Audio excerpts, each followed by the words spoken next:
My name is Susan Harmon. I am a survivor of rape. Yeah, I don't even like the phrase survivor. I'm not comfortable with that. I think that's part of it. I mean, can I just say it my way? Okay. I'm Susan Harmon, and I was raped. It isn't who I am. I'm Susan Harmon. I was raped, but that's not who I am. It's an interesting thing to me. I was very free-spirited in college, and just pre-60s.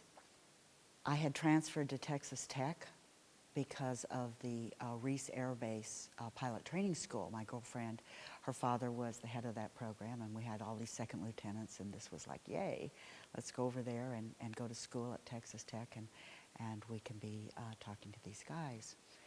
I dated Second Louis. I dated students at Texas Tech, and the occasional enlisted man. I went out a lot, enjoyed myself, had a good time. I wasn't sexually active. I flirted a lot, kissed a lot, made out, but really wasn't into sexual intercourse in those days. And this guy that I thought was really cute had asked me to go out, and I said yes, I would go out with him on Saturday. And then he had called and said, we're having a pool party, come over for the pool party at him and his roommate's apartment building. And I did, and we were swimming and had a few beers, barbecuing, and suddenly he picked me up and carried me inside. And I thought at first he was just clowning around and kidding around. The next thing I knew, he had carried me into his bedroom and kicked the door closed and threw me down on the bed. And I said, I want to go back outside. And he shoved me back down again. After he had punched me a few times, I decided that the smartest move was to not be hurt anymore and just to comply. He was 6'4". I'm not quite 5'4". He weighed over 100 pounds more than me. And I think that for me, the hardest part of all of it was a series of betrayals, beginning with the fact that I thought this guy liked me, and he obviously was just, he was brutal. And then I heard his roommate come into the apartment, and I called out and asked him to help me. And I was loud, and I heard his door to his room close very quietly. So I knew he had heard me, and he just ignored it. That was very difficult. But I think the worst part for me was my body started to respond to the sexual stimulation. And I laid there, not wanting to do anything, but my body was responding. And after he had finished, he asked if we still had a date the next Saturday night. And I said, well, yes, of course, because I would have said anything to have gotten out of there safely. And I never reported the rape for a variety of reasons. One being that I was dressed in a bathing suit. That would be the first question that would have been asked of me in the early 60s. How were you dressed? Didn't you know that going over there, you were asking for it, that you put yourself in that position? You know, these were the things that I've tried to talk to younger women about and saying, you know, you didn't put yourself in that position.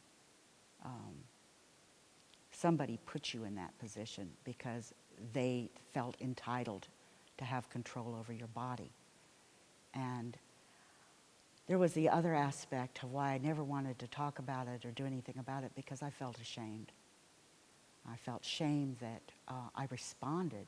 I could never tell anybody that. This is the first time in all these years that I've talked about how I felt betrayed by my own body. And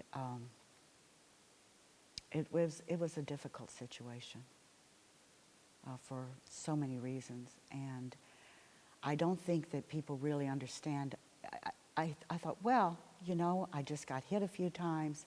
It was just sex that I didn't want, but, you know, my life, I wasn't damaged for life. I had no broken bones, you know.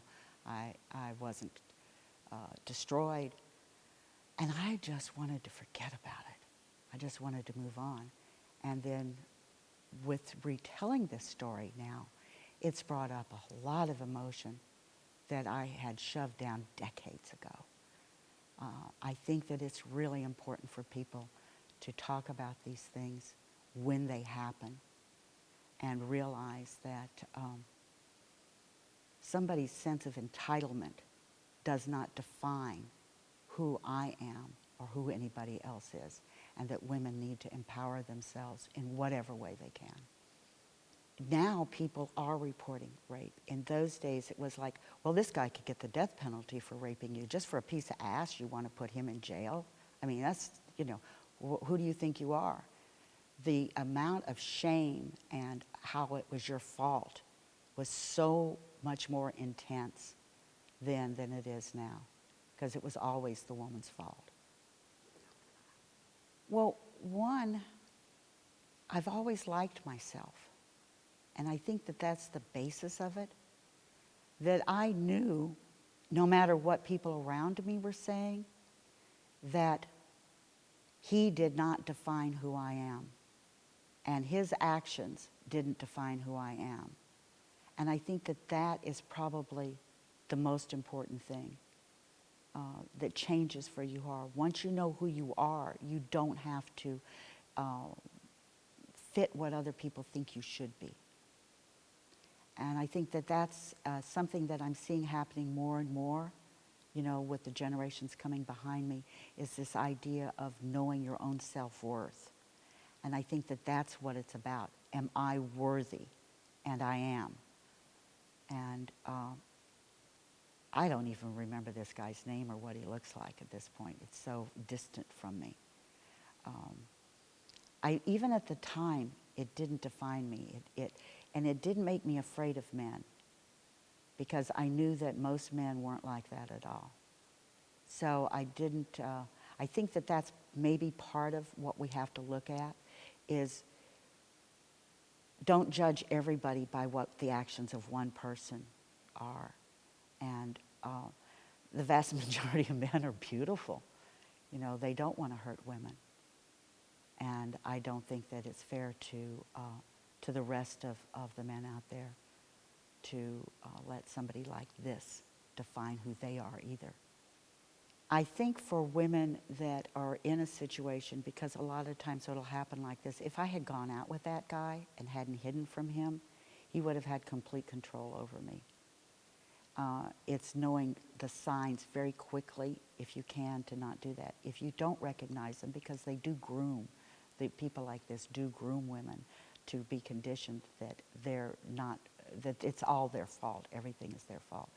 Once you start identifying who you are as a person, one of the advice I've given women in a really bad domestic violence situation is find a way to have money, a map, a plan, clothing somewhere where you can leave quickly, because you have to have a plan. And that's the most important thing, is you start finding out who you are and make a plan and do it discreetly.